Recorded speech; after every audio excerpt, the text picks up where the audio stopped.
नमस्कार। आज के वीडियो में हस्तरेखा में विवाह से संबंधित, शादी से संबंधित, प्रेम विवाह से संबंधित, प्रेम विवाह में बदलेगा कि नहीं बदलेगा, इससे संबंधित कुछ चीज़ों में बात करेंगे। बहुत सारे लोग ऐसे हैं जो जन्म कुंडली दिखाते हैं। बहुत सारे ऐसे लोग भी मेरे पास आते हैं जो हाथ दिखाते हैं, चाहे वो टेलीफोन पे दिखा रहे हैं, चाहे वीडियो कॉल पे दिखा रहे हैं, चाहे सामने दिखा रहे हैं। माता पिता भी परेशान हैं कि बच्चे का विवाह कैसा होगा। कुछ ऐसी रेखाओं पे बात करेंगे जो विवाह को दिखाती है, प्रेम विवाह को दिखाती है, या ये भी कह लीजिए कि विवाह से संबंधित चीज़ों में ऐसे लोगों को सावधानी रखनी चाहिए। सावधानी का मतलब ये होता है कि अपनी आँख कान खोल के चलिए। अगर ये रेखाएं हैं, अच्छा नहीं दिखा रही हैं, तो कम से कम सावधान हो के चलिए। ऐसी कुछ रेखाओं पे बात करेंगे, पूरा वीडियो ज़रूर देखिएगा, काफ़ी चीज़ें आपकी जो है क्लियर हो जाएंगी। जिन हाथों में अगर कहा जाए सूर्य अच्छा होता है, गुरु अच्छा होता है, या जिनकी जन्म कुंडली में सूर्य और गुरु अगर कहा जाए बली अवस्था में है, तो ऐसे में कहा जाता है कि व्यक्ति का विवाह होगा, उसमें कोई दो राय नहीं, और अच्छा होगा, श्रेष्ठ विवाह को दिखाता है। दोनों के जीवन में अगर कहा जाए, मान लीजिए विवाह नहीं, प्रेम भी चल रहा है, तो प्रेम संबंधों में भी कहीं ना कहीं प्रगणता देता है, और प्रेम विवाह के लिए ये कहीं ना कहीं रास्ते खोलता है। पारिवारिक जीवन के लिए भी अच्छा कहा गया है। अगर आपका गुरु और सूर्य हाथ में जो है बहुत ज़्यादा उठे नहीं है, बहुत ज़्यादा दबे नहीं है, अच्छी अवस्था में है, कोई विशेष दाग धब्बा निशान नहीं है उसके ऊपर, वहीं अगर कहा जाए गुरु के साथ अगर कहा जाए शुक्र का क्षेत्र, गुरु और शुक्र सामान्य उठे हैं, किसी प्रकार का दाग धब्बा नहीं है, अच्छी स्थिति में जो है कहीं ना कहीं दोनों पर्वत हैं, रेखाओं का जाल नहीं है, तिल दाग धब्बा नहीं है, रेखाएं अशुद्ध नहीं है, तो भी कहा जाएगा कि व्यक्ति का विवाह सही उम्र में होगा। सही उम्र का मतलब हो गया कि कहते नहीं हम लोग जो है ठीक ठाक सी उम्र में हो गया विवाह, या उम्र के हिसाब से अगर देखा जाए विवाह सही समय पे हो गया, सही समय पे हो गया, ये वाली स्थितियां भी पैदा करता है। अगर गुरु आपका अच्छा है और शुक्र अच्छा है आपका, तो और विवाह चलेगा भी, विवाह से संबंधित चीज़ों में दिक्कतें भी कम आएंगी, उसमें भी कोई दो राय नहीं है। वहीं ये भी कहा जाएगा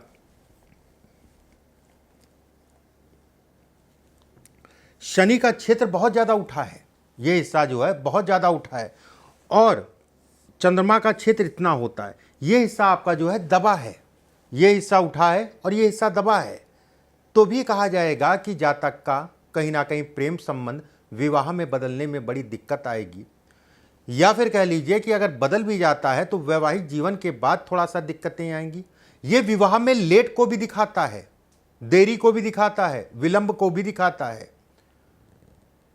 शनि का हिस्सा ये ज़्यादा उठा होता है, तो और उसके साथ में एक चीज़ और ध्यान रखिएगा, शनि का हिस्सा बहुत ज़्यादा उठा है, उसके साथ में जो विवाह की रेखा है ये गहरी है, ये चौड़ी है, मतलब ये रेखा अगर कहा जाए यहाँ पर ये चौड़ी है, गहरी है, तो भी कहा जाएगा कि कहीं ना कहीं जो है विवाह से संबंधित चीज़ों में उतार चढ़ाव को दिखाता है, वैवाहिक जीवन में सुखों में कमी करता है। उससे बड़ी चीज़ है कि विवाह लेट कराता है, विवाह लेट कराता है। कुछ चीज़ें मैं आपको बताता हूँ पर्वतों से संबंधित, देखिए ध्यान से समझने की कोशिश करिएगा, बेहद महत्वपूर्ण विषय है आज का, बेहद महत्वपूर्ण।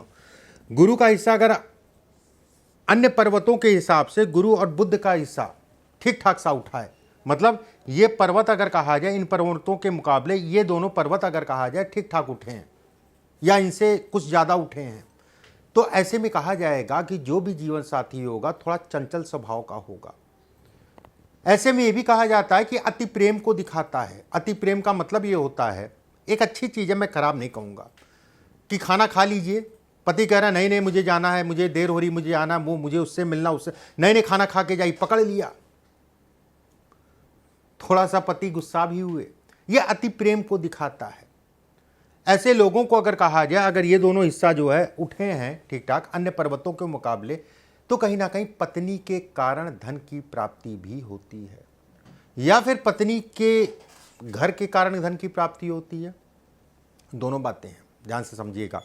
एक मैंने कहा धन की प्राप्ति पत्नी के कारण, विवाह होने के उपरांत अगर कहा जाए तो कहीं ना कहीं जो है उनके भाग्य से आपकी चीज़ें बढ़ी, या फिर ऐसे भी कर हो सकता है कि कहीं ना कहीं पत्नी कमाने वाली है, या फिर ऐसे भी हो सकता है कि पत्नी के जो है पीछे जो घर वालों का धन था उसमें से आपको कुछ हिस्सा मिला, या उनका कुछ ना कुछ धन जो है आपको मिला। ये इसके भी संकेत देता है। एक चीज़ हमेशा आती है तिल, ठीक है, और तिल काले तिल पे नहीं, एक पॉइंट मैं बता दे रहा हूँ क्योंकि ये विवाह के लिए बेहद महत्वपूर्ण है। जब भी राहु का और मंगल का संबंध बनता है तो कहीं ना कहीं लाल तिल उत्पन्न होता है। अगर हाथ में लाल तिल है, कहीं पे भी हो, कुछ जगहों पे ज़्यादा नुकसान, जैसे यहाँ पर है, यहाँ पर है, यहाँ पर है, ठीक है, यहाँ पर है, यहाँ पर है, ये ज़्यादा नुकसान है। जिन लोगों के हाथ में लाल तिल है उनको विवाह से संबंधित समस्या होगी, ये तय है। जिन महिलाओं के हाथ में लाल तिल है, उल्टे हाथ को देखिएगा महिलाएं, पुरुष अपना सीधा हाथ, उल्टा हाथ महिलाओं के लिए। मैं हर वीडियो को ये चीज़ ध्यान रखिए, हो सकता है मैं कभी कभी भूल जाऊं, हो सकता है ज़्यादातर मैं भूल जाऊं, लेकिन आपको ध्यान रखना है महिलाओं को उल्टे हाथ में, पुरुषों को सीधे हाथ में। जिन महिलाओं के उल्टे हाथ में लाल तिल होता है उनको हार्मोन से संबंधित समस्याएं होती हैं, महिलाओं से संबंधित रोग होते हैं। अगर विवाह की रेखा भी डिस्टर्ब है, विवाह की रेखा मतलब हो गया,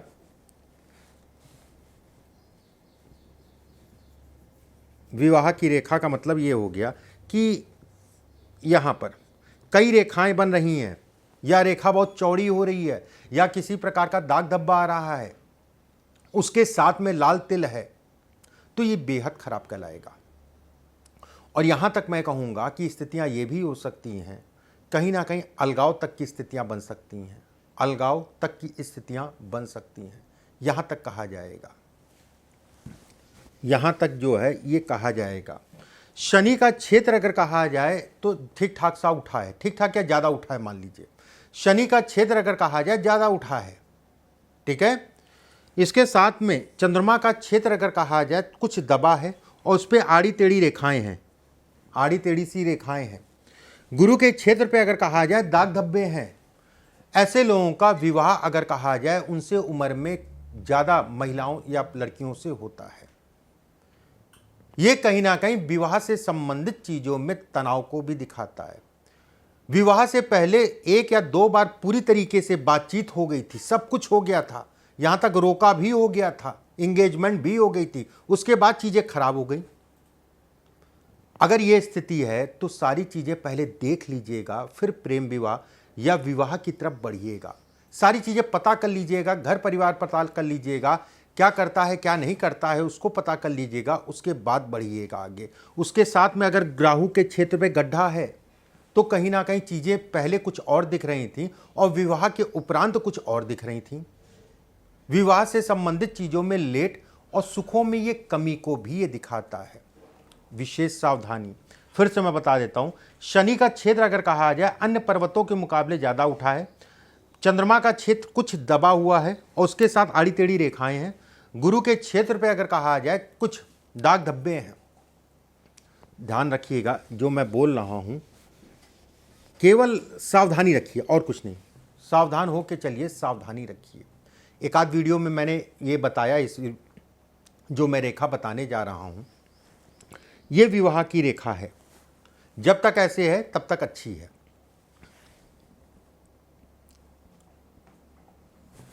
ये रेखा अगर ऊपर की तरफ मुड़ रही है तो ऐसे में कहा जाएगा विवाह नहीं होगा, या विवाह हो भी जाता है गुरु के कारण या शुक्र के कारण तो विवाह चलने में बड़ी दिक्कत। जन्म कुंडली में भी अगर कहा जाए, जन्म कुंडली में सप्तम भाव सप्तमेश, सप्तमेश अगर नीच का है और नवमांश में भी सप्तमेश नीच का है, जन्म कुंडली भी और नवमांश में भी, दोनों में अगर कहा जाए कहीं ना कहीं वो ग्रह जो है नीच का है, सूर्य से अस्त है, तो स्थितियां ये इस टाइप की रेखाएं बनती हैं। तो ये कहा जाता है कि जातक का विवाह मुश्किल है, चलना या होना दोनों ही बात मैं कहूंगा।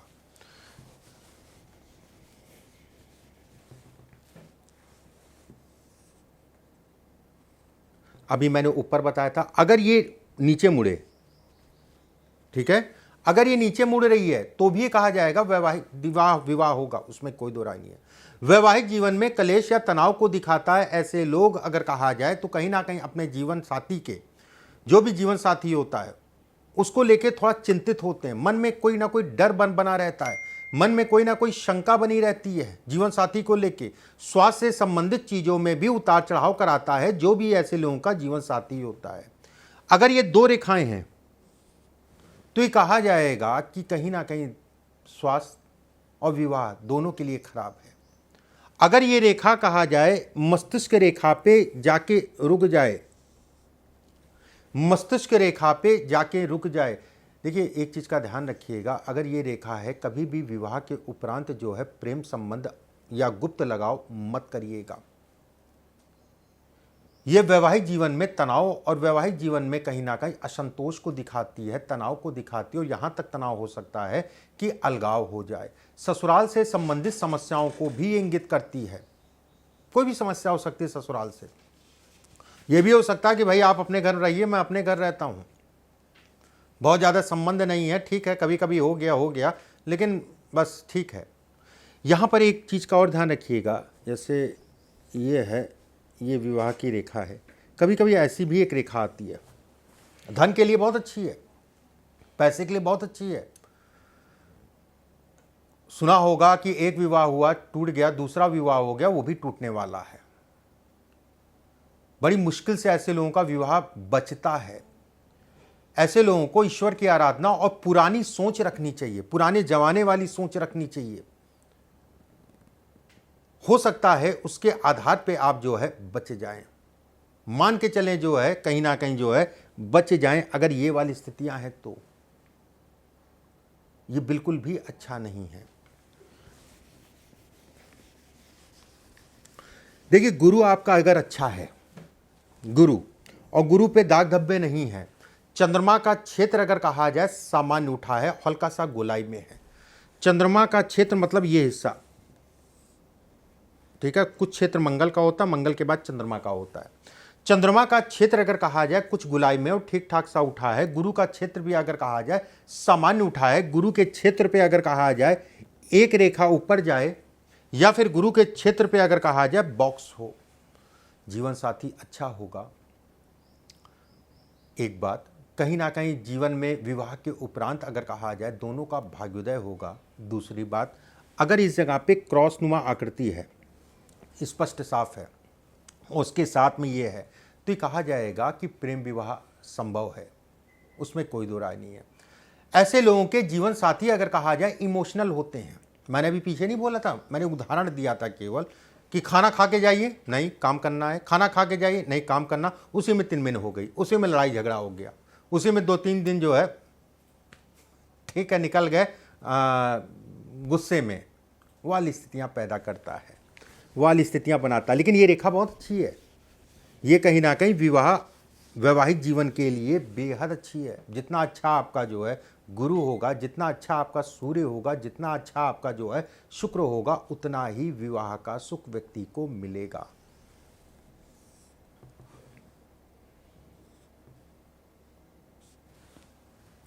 अगर ये आगे जाके 2 फाड़ में बटे, अगर ये 2 फाड़ में बट रही है तो कहीं ना कहीं धन के व्यय को दिखाती है, जीवन साथी के स्वास्थ्य पे असर डालती है। धन का व्यय जीवन साथी के स्वास्थ्य पे असर डालती है। एक बात, अगर ये 2 फाड़ में बट रही है, एक कंफ्यूजन बनी रहती है, एक कंफ्यूजन बनी रहती है। कभी कभी मन में भी आता होगा कि करना क्या चाहती है या करना क्या चाहता है।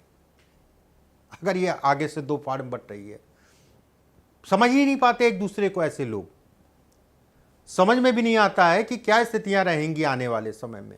एक मन में हमेशा डर वहम बना रहता है। अगर ये लंबी है, देखिए ये तनाव तो है, उसमें कोई दो राय नहीं है, जिन भी हाथों में है।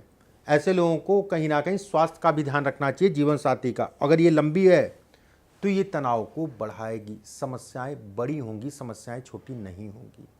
समस्याओं को बढ़ाने को ये दिखाता है, समस्याओं से संबंधित चीज़ों में तनाव ये ज़्यादा देता है।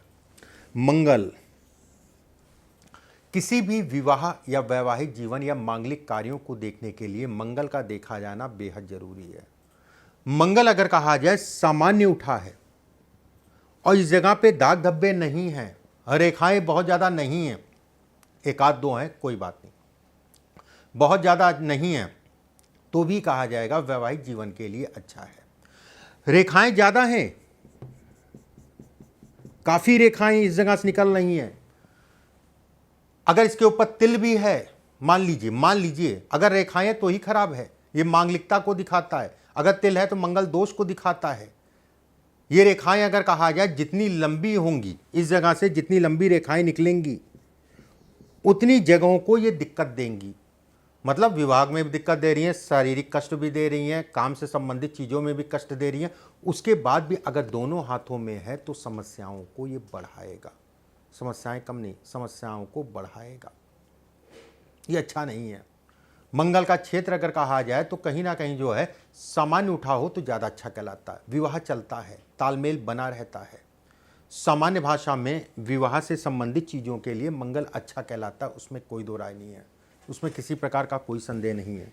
अगर मंगल अच्छा है तो एक बात, दूसरी चीज़ अगर मंगल आपका अच्छा भी है, मंगल आपका जो है बहुत ज़्यादा रेखाएं यहाँ पर नहीं, एक आध रेखाएं कोई बात नहीं, रेखाएं नहीं है, ठीक ठाक सा उठा है, दबा नहीं है, और स्किन जो खाल है एक ऊपर एक चढ़ ना रही हो, और उसके साथ में दो रेखाएं लंबी लंबी जा रही हों, ऐसे लोगों के जीवन साथी कहीं ना कहीं उससे ज़्यादा काबिल होते हैं। ऐसे लोगों के जीवन साथी जो है उससे ज़्यादा पढ़े लिखे होते हैं। चलिए एक बार मैं मान लेता हूं कि हो सकता है आपसे ज़्यादा पढ़े लिखे ना हो, लेकिन समझ अगर कहा जाए उनकी आपसे ज़्यादा होगी।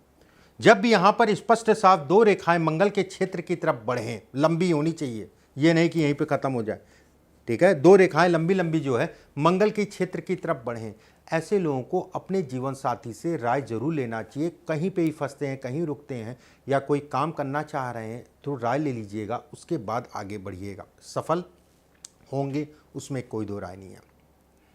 वीडियो को ज़्यादा से ज़्यादा लोगों तक शेयर कर दीजिएगा, हर आदमी के पास ये ज्ञान जा सके। अगले वीडियो में फिर आप सभी से मुलाकात होगी। ईश्वर आप सभी को स्वस्थ रखे, सुरक्षित रखे। अभी के लिए बस इतना ही। नमस्कार।